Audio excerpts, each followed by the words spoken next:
People that don't have that problem, they have auditory discrimination, which means they notice small differences between words. They have auditory figure ground discrimination, which is being able to pick out specific words in a loud or noisy background. They have auditory memory, which is being able to recall what was said, like remembering phone numbers or song lyrics or something. And then people who don't have this processing issue, they have the ability to do auditory sequencing, which is understanding and recalling the order of words. So there's different versions of auditory processing issues, but there's so many things that could be going on. It could be a sensory sensitivity thing, where it's hard for him to listen when he's hearing something else.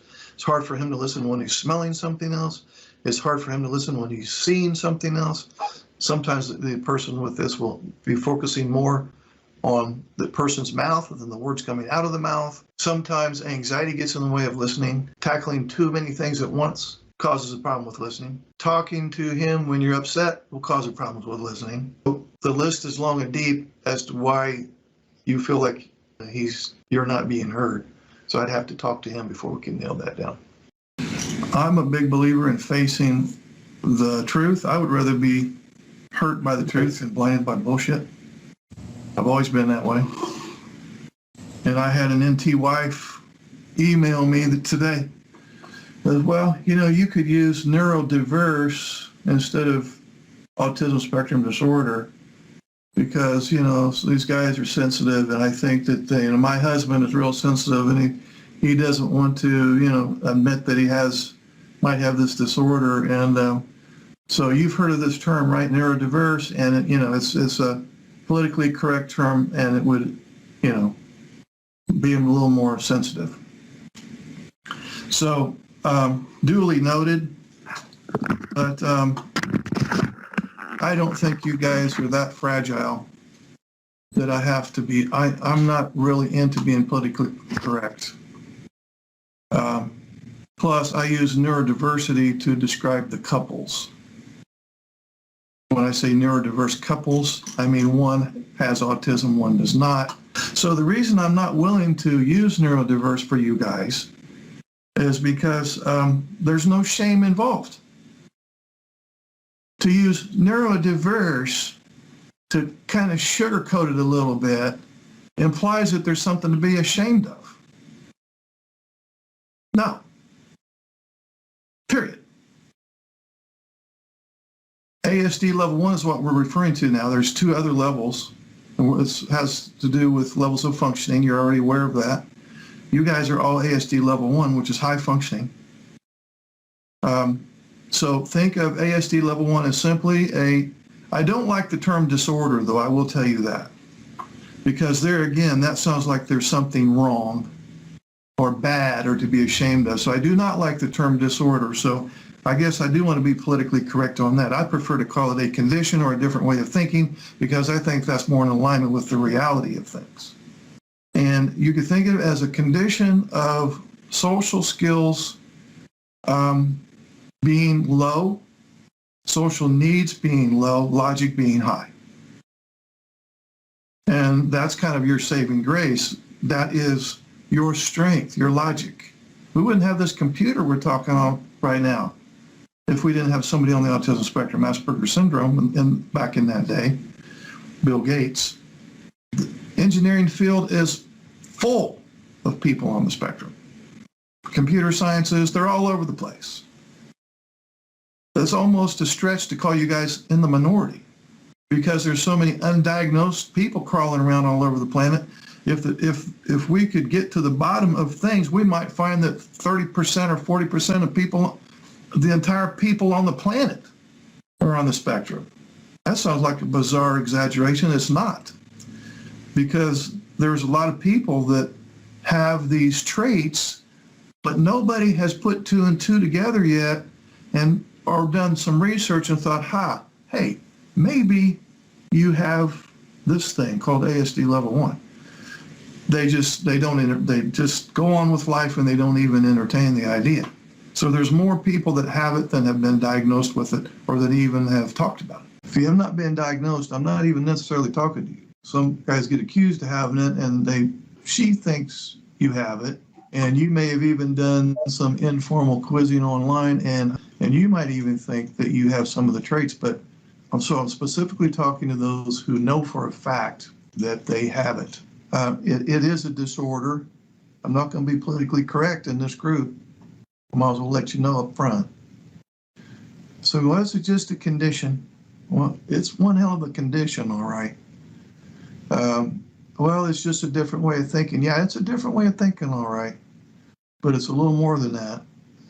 It is, I'm not sure which angle to come at it from because there's so many ways to describe it. One way to describe it would be it's a disorder of emotional literacy and social skills.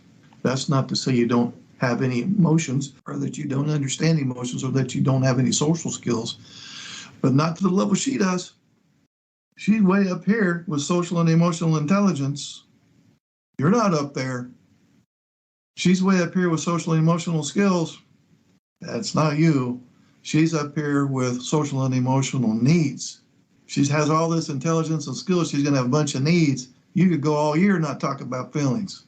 One angle to come at it is the emotional brain is not fully developed, quite honestly. By the way, I'm not being critical. I'm not being sarcastic. There's nothing to be ashamed of here because your logical side is your saving grace 95% of the time.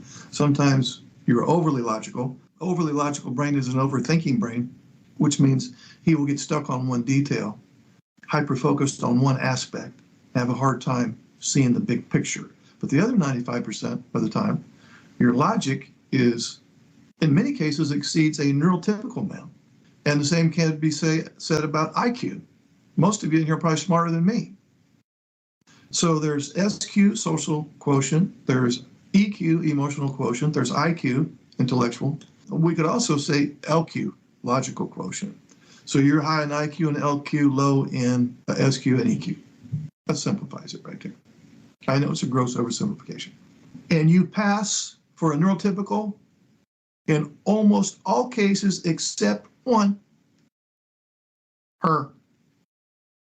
Because she's riddled with social and emotional nuances, and that's your weak spot. She is full of emotional intricacies, and you have to be firing on all 8 cylinders with your EQ and SQ and dealing with her. You probably don't have 8 cylinders. And she has accused you of what? So what's going on here, guys, is, and this sounds a little accusatory, but it's not meant to be.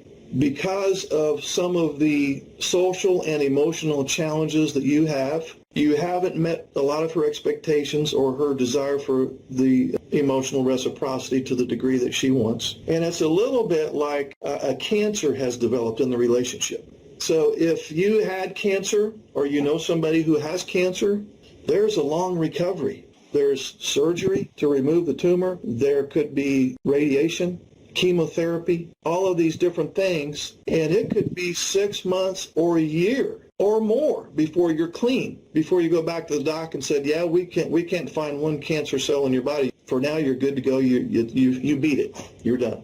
That's a long-ass process. All of you all in here are right in the middle of that process, and you're just now beginning treatment. So when you feel like it, well, doesn't matter what I'm doing. It's never good enough. Doesn't matter what I say. I'm always wrong.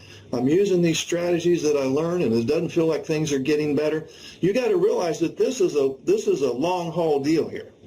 So don't lose your confidence. If you're doing the strategies that we're talking about, you should notice some improvement immediately. But to get it to the level where you want it, where she's no longer agitated and giving you a bunch of grief, that's going to take a long time.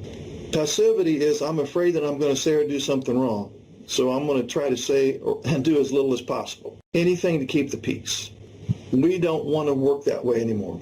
Aggressiveness would be, she's upset with me, she's nagging me, this makes me very anxious, and now my anxiety is coming out as anger and rage.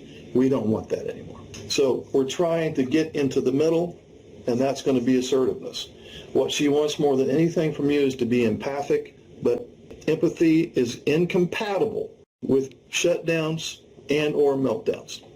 Let me repeat this. She's wanting empathy from you, and you're not going to be able to deliver if you're jumping back and forth between passivity and aggressive. So you have to be assertive before you can practice empathy. It is kind of hard for, in this case, men on the autism spectrum to shift quickly for a variety of reasons. One of, and I'm not saying you have the unexecutive function deficit, shifting focus, and also working memory. So one of the issues that gets in the way of doing things on the fly, to use your terminology, is the shifting focus problem. And that's the ability to shift attention if something changes, being able to change how something is being done when asked, being able to see multiple possible solutions to a problem. So that's one thing that can be going on. Another thing is, if he has ASD level 1, he's going to want to establish a fairly strict routine, does really well and thrives and almost insists on structure, doesn't like change, especially surprise change. So now we're not talking about an executive function deficit anymore. We're talking about the need for predictability. Because if he has ASD level 1, he's going to have some mind blindness issues, some executive function issues, some emotions blindness issues, some anxiety, some problems with prediction, and a few other things. Not everything. On a scale of 1 to 10 at a level 10, you'll have some of these things at different levels, which translates into a life of a lot of unpredictability. And so if he has ASD level 1, he's going to feel that life is very unpredictable. I don't understand why people think the way they do, why they feel the way they do. I don't really understand their motives and opinions, and I'm having a hard time predicting outcomes when there's social and emotional nuances involved. So a ton of unpredictability there. And so what would you do if you had a bunch of unpredictability and daily, sometimes all day long? You would try to establish as much predictability as possible. And one of the ways you do that is to insist on structure and routine and to really have a dislike for change. So those are the two big things that can contribute to the problem that we're talking about: a shifting focus, executive function deficit, and a need for predictability. If I have that executive function deficit and if I have a need for predictability, then that really makes adjusting spur of the moment exceedingly difficult. So we first have to recognize that that's going to be a huge challenge. And one obvious thing to do, and you're already doing it, I'm sure, is just to know that I've got all these ducks in a row now this morning because I'm predicting how things are going to roll. But by the day's end, these ducks are going to be jumbled up. So the one answer to the question, which is very weak, is just count on things going off schedule. And what's the benefit of that? That doesn't really help me to know what to do in the spur of the moment. True, but it does help me to not be knocked out of my tree when the unexpected shows up. Now, another thing that goes on with ASD level 1 is he has a hard time generalizing from one situation to the next. And so he kind of has to learn things on an individual basis, almost through rote memory. So now we have to have the discussion of what are some of the things. I'm going to look for themes and patterns, because not everything is random. There might be 10 things that get off course in a day, but there is some kind of theme or pattern in this supposed chaos. So what are some things that tend to go off your original calculation as the day rolls on?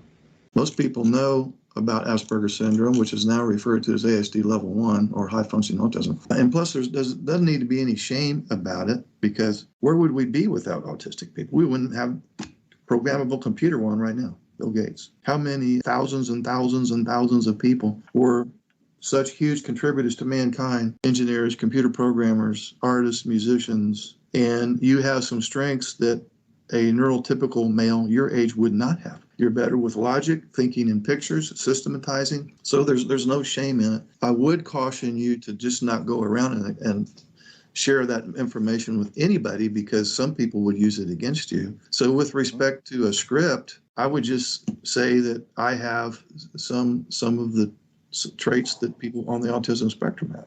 Okay. I mean, I don't think you need to go through life explaining yourself. But if you want to, and God bless you for wanting to let them know, instead of just letting them think that it's all your wife's. Your wife's overly emotional and hysterical and needy and da-da-da-da. And you're kind of going to bat for her.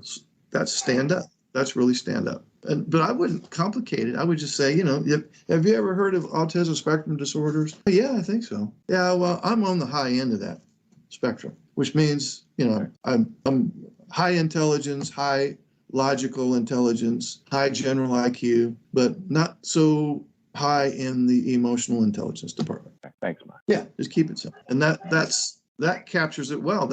You're not sugarcoating or misleading them. That's exactly what's going on. I have probably a higher than average general IQ. I probably have higher than average logical intelligence, LQ. A little low in SQ and EQ, which is social intelligence and emotional intelligence.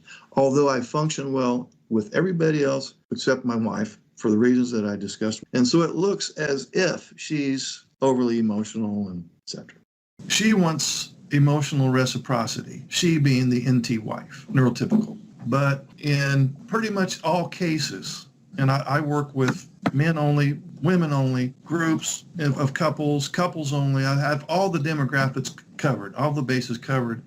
And in almost all cases, the NT wife's approach to try to get you to be emotionally reciprocal ends up raising your anxiety such that you want to just disconnect from her, purely for anxiety reduction purposes, which yields the opposite result of what she's trying to do. And I'm not trying to blame anybody, but I will go on record as saying that her method of getting you to be a team player and getting you to connect and be more empathic and affectionate, her method of going about that has in too many cases driven you away, which makes, not to blame her, I mean, you have your share, you're contributing to the issues as well, but when you pull away, and in many cases, I got to tell you guys, in many cases, she has become his number one source of anxiety.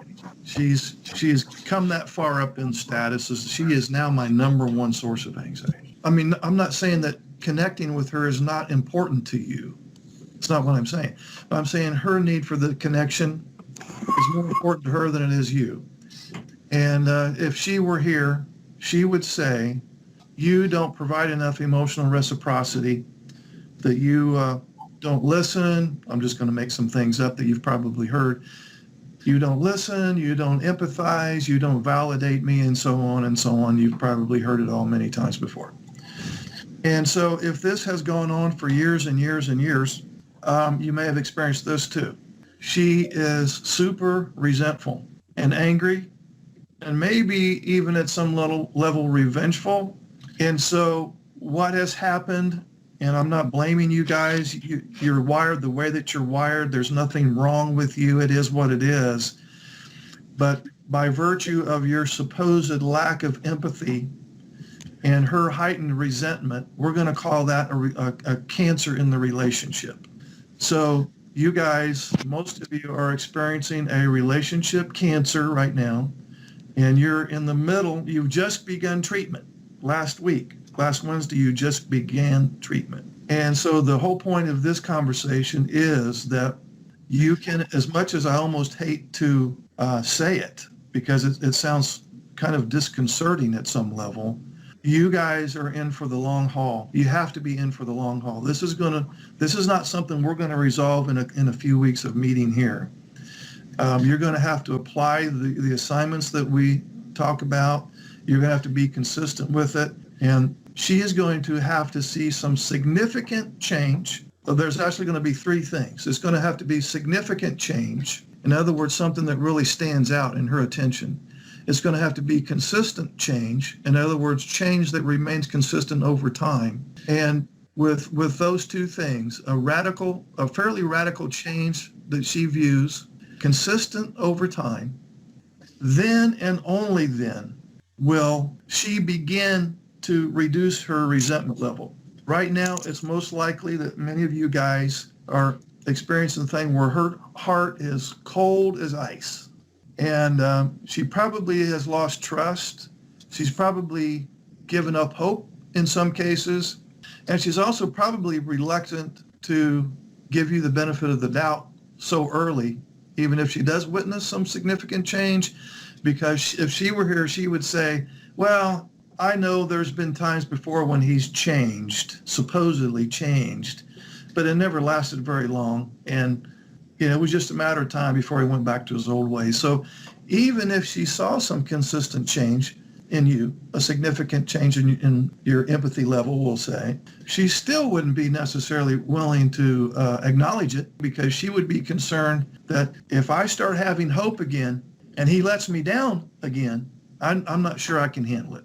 So she may even be withholding affection or acknowledgement or praise or pointing out that you're actually doing something right for fear of being let down again. So everybody in here is in for a long haul deal. You have to be willing to tough this out and realize that this fix, for the lack of a better term, is not going to happen anytime soon. That's not to say you wouldn't see some improvement if you're doing the assignments. You should be able to see some improvement in her response to you, but it's not going to be anything real super observable or noticeable for quite a while, because again, she's going to have to see significant change, and she's going to have to see that spread out over the course of the next several months before she's going to have a change in attitude. And that change of attitude in her mind would be, you know what, he is making some significant changes, and he has been consistently doing so over the last 3 or 4 months. Maybe he really has turned the corner. If you have ASD level 1, you will have some of these executive function deficits. I'm not going to sugarcoat my words with you guys. I'm not going to call ASD a condition or a different way of thinking. You have to have some thick skin if you're going to work with me. So I'm not going to be politically correct. So you're not going to have all of these, but you can have more than one. If he has a hard time understanding nonverbal language, voice inflection, body language, that would be an abstract thinking deficit. If he has periodic meltdowns or shutdowns, that would be an emotional control deficit. I want to make sure you understand the difference between a meltdown and a shutdown. With a true meltdown, your prefrontal cortex is shutting down, and your amygdala, the fight or flight response of the brain, is now on front stage. And it's flooding you with adrenaline and cortisol, fight or flight chemicals. And with a true meltdown, let's assume it's in the context of her trying to talk to you, especially about a heavyweight topic, while she's angry, you are only going to be able to. You won't be able to will yourself into a different state of mind. You will only be able to listen to maybe 8% of what she's saying, and only understand 60% of that, and only retain 40% of that, and maybe only follow through with 20% of what she's asking. So in a full-blown meltdown moment, she is wasting her time and energy with you. That's why we need to have the conversation about prevention. Because intervening in the middle of a meltdown, that bullet's already left the gun. That storm is going to have to ride itself out. So when we're talking about meltdowns, we have to think in terms of prevention. What is a shutdown? That is simply his catching it early that he's escalating towards a meltdown, and he leaves to prevent a meltdown. So it's not uncommon for people on the autism spectrum to have mood swings, and sometimes some very severe mood swings. So with mood swings, you may have a severely distorted self-image. You may feel worthless and fundamentally flawed at some level. Also, anger, impulsiveness, and frequent anxiety can push others away. In other words, you kind of inadvertently keep people at arm's length, even though you may desire to have loving and lasting relationships. Many people have some degree of moodiness, but they get better with treatment and they can live very satisfying lives. So don't get moody about being moody. Mood swings affect how you feel about yourself and how you relate to others and how you behave. So if you are aware that you engage in destructive behavior but feel unable to change it, or if you have difficulty controlling emotions or impulses, maybe you fear being around crowds, you feel misunderstood, you feel neglected, or sometimes you feel empty or hopeless. Maybe you have some sense of self-hate or self-loathing, and you might find that on occasion you even have suicidal thoughts. Then these are the signs of excessive moodiness that fall outside the normal range that we all have and would suggest that you might want to get some treatment. So when people on the autism spectrum have severe mood swings, they often have an insecure sense of who they are. Their self-image or their self-identity often changes rapidly, and they may even view themselves as bad or there's something wrong with me, and sometimes they feel as if they don't exist at all, or they're on the wrong planet. And unfortunately, an unstable self-image not only leads to mood swings, but it can lead to frequent changes in jobs, friendships, goals, values, just to name a few. So when the person on the autism spectrum has frequent and severe mood swings, obviously their relationships are usually in turmoil, and it seems like there is always conflict. If this sounds like something you're going through, you may find that you idealize your spouse one moment and then quickly shift to anger and resentment or perceived slights at other moments. This is because you may have difficulty accepting gray areas. In other words, you see things either in terms of exclusively black or white. So treatment for mood swings includes psychotherapy and sometimes medications.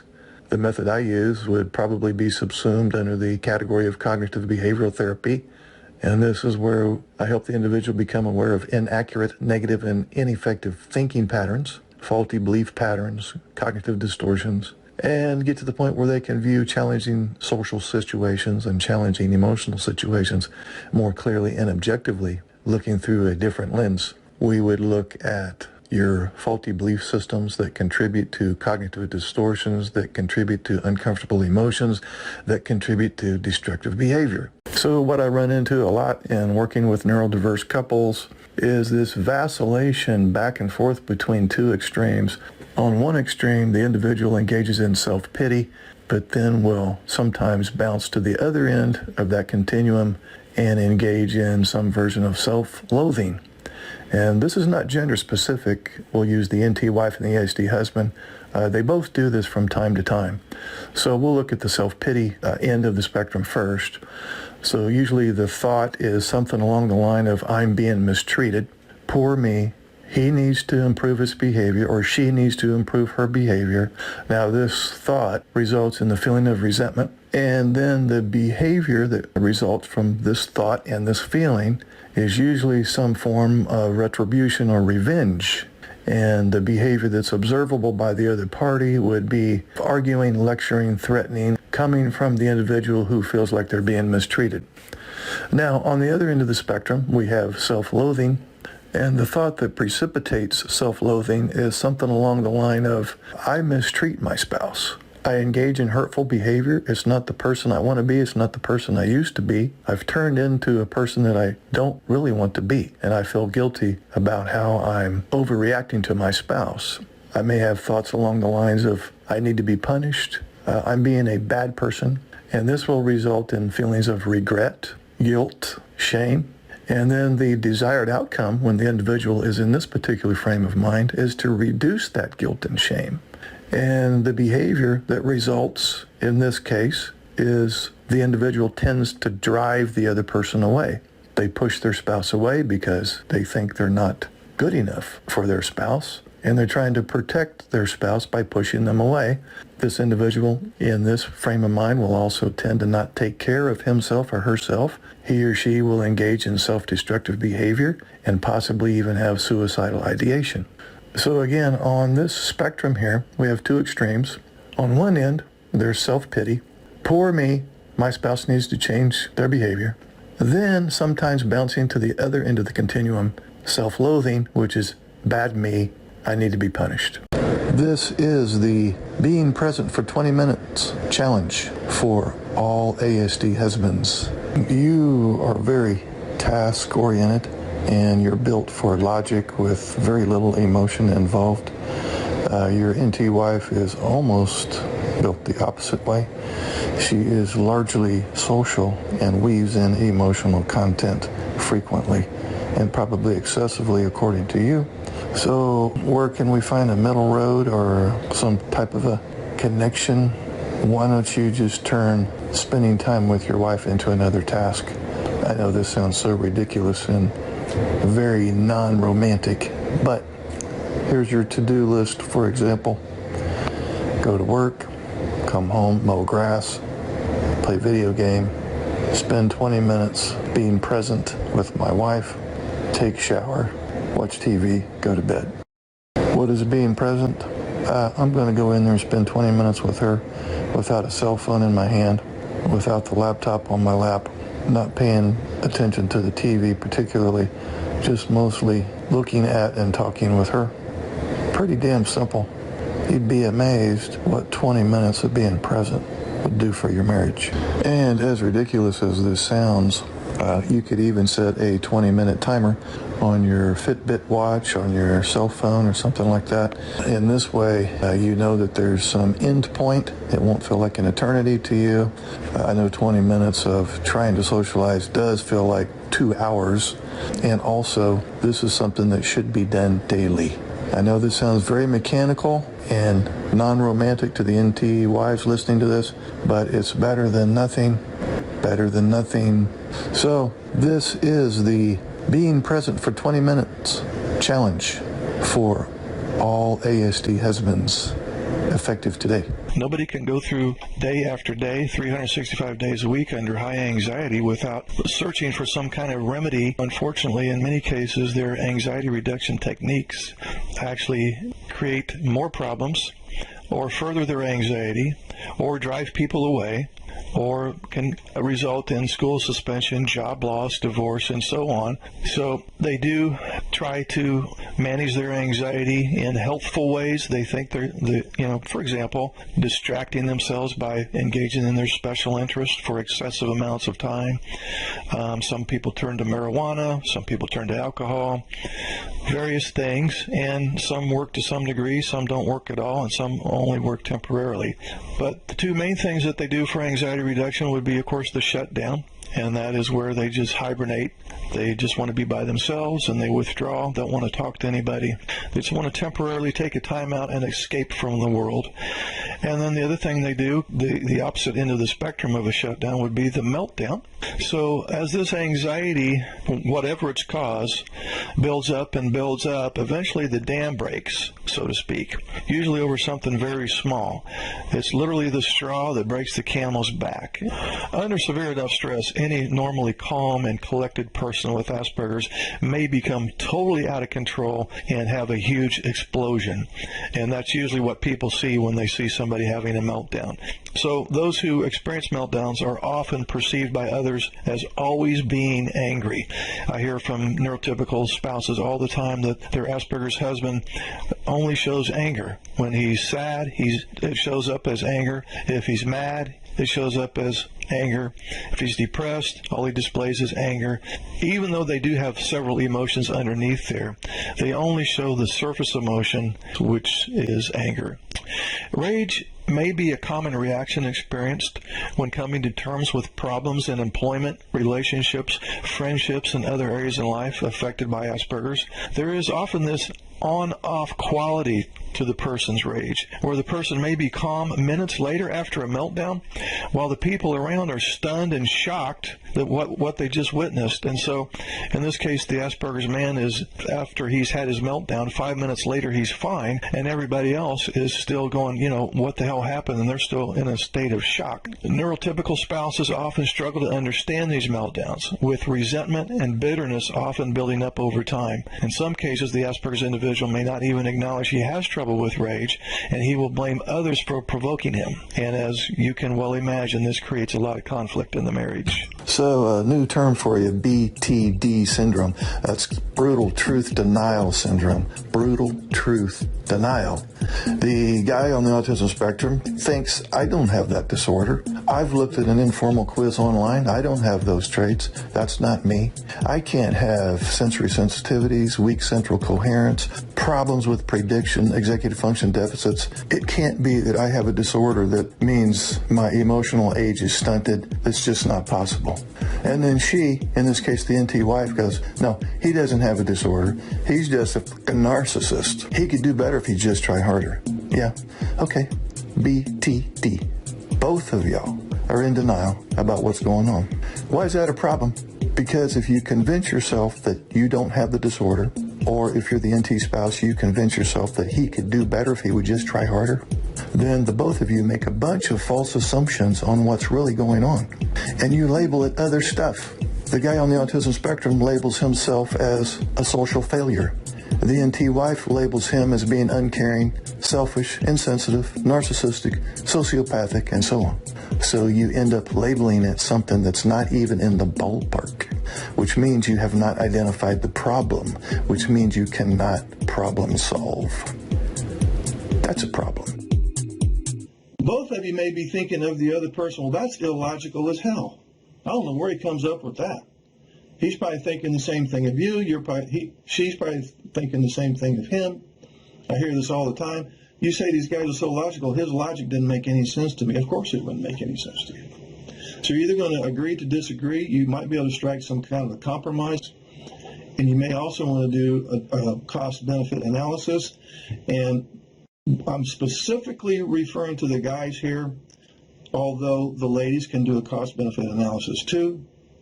But it's especially important for the guys to hear this piece.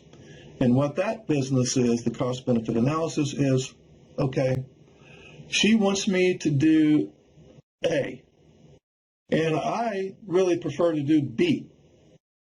So I'm going to do a cost-benefits analysis.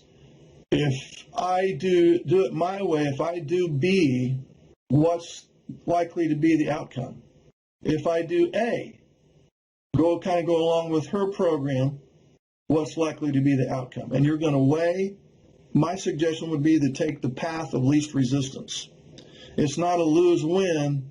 It's a how bad do I want to lose? Do I want to lose big or lose small? If I do it my way and piss her off, it might have been just a whole lot easier just to do it her way. So if you're going to let your pride and ego get in the way and just basically say, screw you, I don't care how mad you get, I'm just going to do it my way.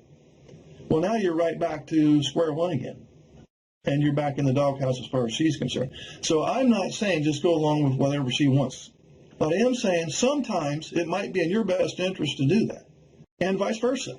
Same thing applies to the ladies. If it's going to cause you more pain to stick to your guns than it is to bend a little bit, you may want to bend a little bit. So it's not a win-win. It's kind of a semi-win, semi-win. It's really just an in-depth version of just a compromise, where you're saying, okay, what is going to cause me the least pain? If both options seem painful. Fake it till you make it? I don't think so. You might be able to do the fake it part, but the make it part is actually lacking. And what is make it? What are you making? Are you making yourself into an NT temporarily? Masking? Yeah. So there's no need to fake anything because you're okay just the way you are. Hello? Is this microphone working? I said you don't need to fake anything because you're okay just the way you are. Whose problem is it? Your behavior. Is it your problem or is it the neurotypicals that you run into? Their problem. Whose problem is it? The answer is both. It's their problem and then they turn it into your problem. And then you have to go about the business of faking. Okay, we don't want to do that anymore. You're okay. You don't need to fake anything. You don't need to mask anything. For those of you who are spiritual as I am, God created you exactly as He wanted you. He didn't want you to be typical. And what the hell is typical? And there's nobody typical. Even neurotypicals are not typical. In fact, I've never met a neurotypical yet that didn't have some ASD level 1 traits. There's no shame involved here with this disorder. Thus, there need not be any shame cover-up. So, a quick message to the autistic husbands out there. Your neurotypical wife's feelings are a fact. If she has particular emotion going on inside of her, that emotion is a fact. For example, let's say that she lost her father recently, and she is grief-stricken at the loss of her father. That sense of loss, that feeling of grief, is literally measurable if they were to do a brain scan. So that feeling is a fact.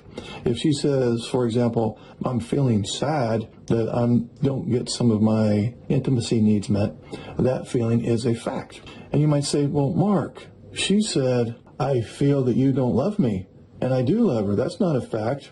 You're right. Because if she says, I feel that you don't love me, that's not a feeling. That's a thought. So sometimes she will say, well, I feel such and such, and it's technically not a feeling, it's a thought.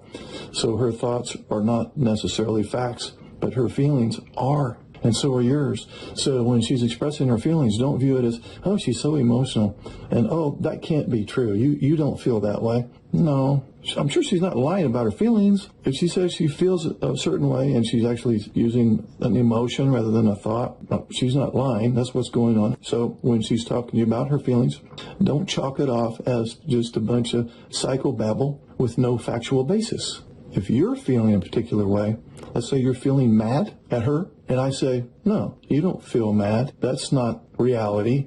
No, you would say, by God, I am mad, and it is a fact that I'm mad. So you understand now that feelings are facts. A help-rejecting complainer. She doesn't want the problem solved, because whenever the problem is solved, she's lost the thing to complain about, and her big payoff is in the complaint.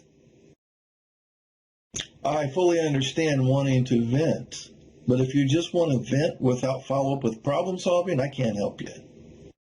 If you just want to vent and we're just going to leave it at that, then I'm not interested in listening to your venting. If you want to vent and then we talk about solving the issue, I'm all ears. I'm not trying to be insensitive or uncaring. I'm trying to be a problem solver. If she's not going to be a team player, she just wants to complain, well, I'm not playing that game. I'm not going to be your doormat. And so, okay, whenever you want to tackle the business of actually problem solving, let me know. In the meantime, I'm not going to just sit here and take it. You left the door open then. This isn't a version of you shutting down. You told her you have the option to come back to me when you want to actually problem solve.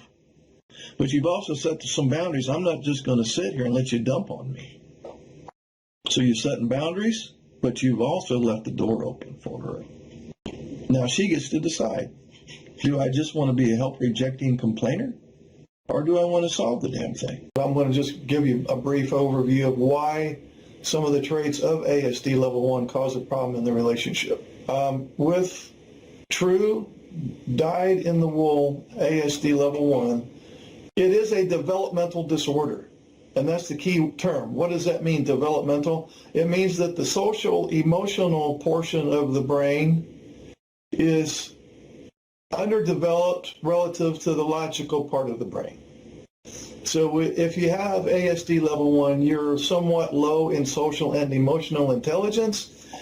That doesn't mean that you don't have social skills or that you don't have empathy, although she may argue that point. But it does mean that you are low in social and emotional needs, which is paramount. And I like to use the analogy of an eagle versus a chicken.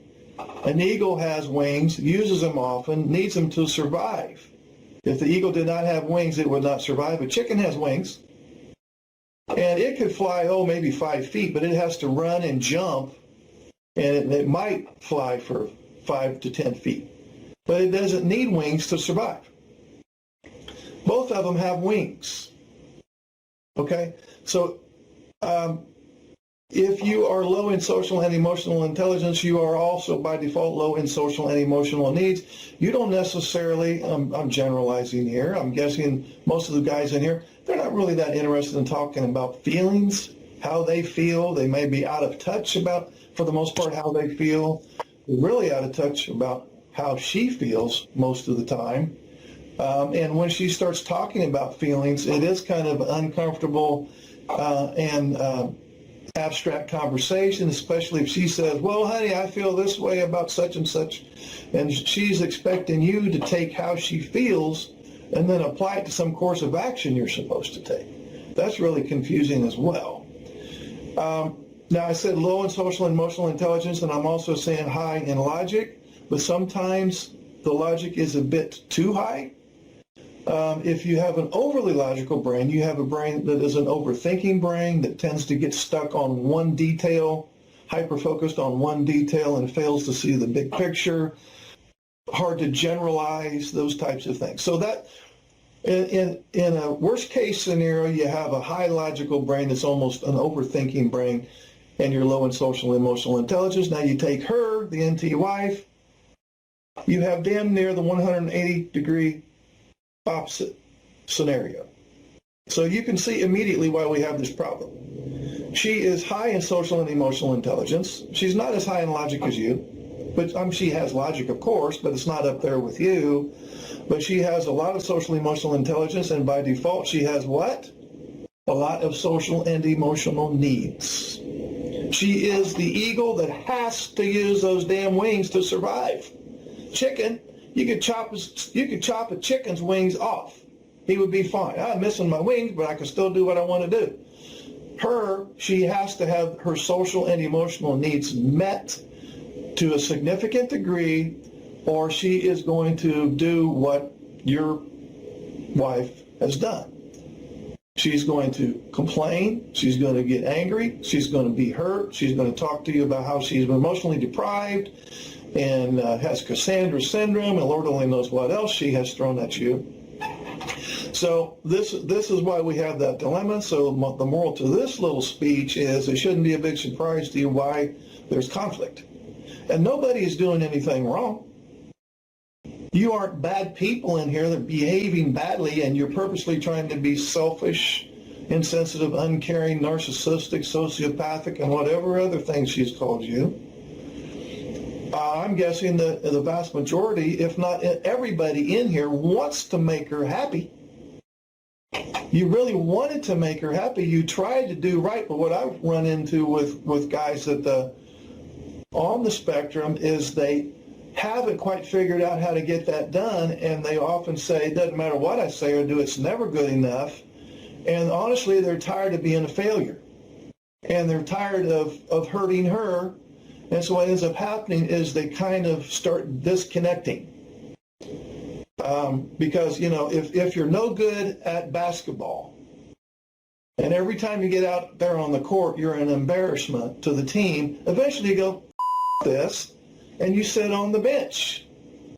So if you really suck at having that strong emotional reciprocity that your super intelligent, in the social and emotional sense, wife has, and you can never quite get up there, at an unconscious level, or maybe even a conscious level, you kind of lose hope, and you've kind of lost faith in yourself. Your confidence is in the toilet. Your self-esteem is probably in the toilet, and you almost feel like you're better off just to mind your own business because it's too much trouble. Some of the traits of the disorder look like selfishness, insensitivity, narcissism. She attaches negative motives to the things that you say and do.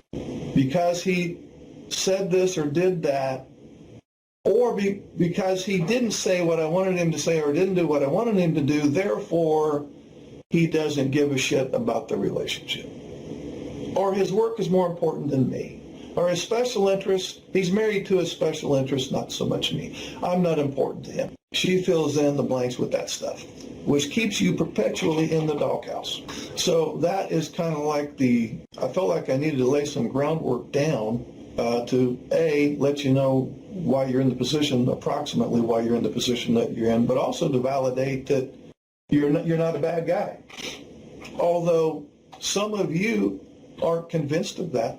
There's a big difference between healthy guilt and toxic guilt. Healthy guilt is, I seem to say the wrong thing sometimes and I don't follow through like she wants me to sometimes, and that's a mistake. I intend to do better. That's just healthy guilt. There's nothing wrong with that. But some of the guys in here have made the leap from healthy guilt to toxic guilt, and that is, I'm always messing up. I never get it right. I'm always doing the wrong thing, saying the wrong thing, or I'm supposed to be doing or saying something, and I never do that. And I'm always failing her. And that toxic guilt leads to toxic shame because I'm a social failure in her eyes, therefore I'm a failure as a person. In other words, because I supposedly do all these bad things, therefore I am a bad person. And I run into guys on the spectrum that they are there with the toxic shame, that they really believe that at their core they're flawed, defective somehow, which really makes it almost impossible to have a relationship with her, because if you've gone that far, you've convinced yourself that there's no use in trying. When I try, it's not even a neutral thing. If I try, I make it worse. And so a lot of you have stopped trying. And of course, just like I said a minute ago, she makes the false assumption that he stopped trying because he doesn't care about the relationship, when that's not the case. I can help you understand her anger and resentment and complaining. When she was young, a young girl, she's playing with dolls, she's playing house, she's pretending like she's married, she's all these fantasy things and childlike play revolve from a very young age. As you know, if you've raised any daughters, she's already gearing up for her big day, marriage. She's already gearing up for, I'm a princess and I'm going to find my prince and I'm going to have babies. We're going to have a big happy family. She has all of these fantasies and images in her head about her big day is going to come, when she's going to get married. And most marriage ceremonies, they make a big production out of it. It's a huge deal for her. Then she hooks up with somebody who's low in social and emotional needs. But, you are very task oriented. I'm not saying that you don't do anything. You're very task oriented, and you like to do things for her. But anyway, she marries somebody on the autism spectrum. She's not getting the emotional reciprocity that she had imagined in her fantasy. And so, as sarcastic as this sounds, and this probably is the case with your wife, she feels kind of ripped off. It's like, I got tricked, I got fooled, I've been cheated out of my dream. This is not what I signed up for. This is not at all what I was expecting as a 16-year-old girl that was already looking forward to someday, having a family and whatnot. You weren't having that thought at 16 years old. You didn't have the thought one time, gosh, I cannot wait to get married and have kids. I'm really looking forward to that day. You never had that thought at all. You're more concerned maybe with playing your games or some kind of special interest thing. So in summary, she feels like her dreams have been stolen, and she feels like she's at the wrong movie. And she has been trying to correct your ass for how many years? But she's going around about it in a way that is making it worse. And in some cases, she, the NT, has become his number one source of anxiety. And I have lost track of the number of guys who have come right out and said, I'm afraid of her. I am literally afraid of her. It seems like I'm always in trouble. I'm always concerned that what I say or do is going to put me back in the doghouse again. And so he's walking around on thin ice most of the time. And her message delivery, being the stress-inducing delivery that it is, causes you to do some version of meltdown or shutdown or false agreement where you just go along with whatever she says just for him to get the conversation over with. I don't think her intentions were malicious. Her motives were pure for the most part. She was doing the best that she knew how to do at the time to get you to have that emotional reciprocity and intimacy and validate her feelings and yada, yada, yada. So I'm not saying that she's your enemy. In fact, I'm saying the opposite. She is not your enemy. But sometimes, if you want to be honest with yourself, it feels as if she is. She's wired the way that she is, you're wired the way that you are, but we do need to work on some things.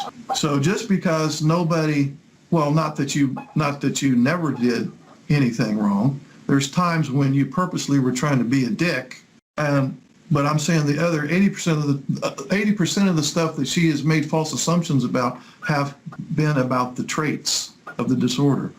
But just because you may have some traits of the disorder or condition, that doesn't give you a license to just say, and I know you wouldn't do this, it doesn't give you a license to say, well, that's just the way I'm wired, and you just, that's just how I am. So if I have these meltdowns, well, that's, you're just going to have to live with it. We know that we're not saying that. There's still things that can be done. Hey, this is Mark Hutton. Would you like to schedule a one-on-one Zoom call? Okay, it's so simple. Just look under any of my videos in the description area. Click on this Calendly link. Now you see my calendar. Pick your month, your day, anytime that's available.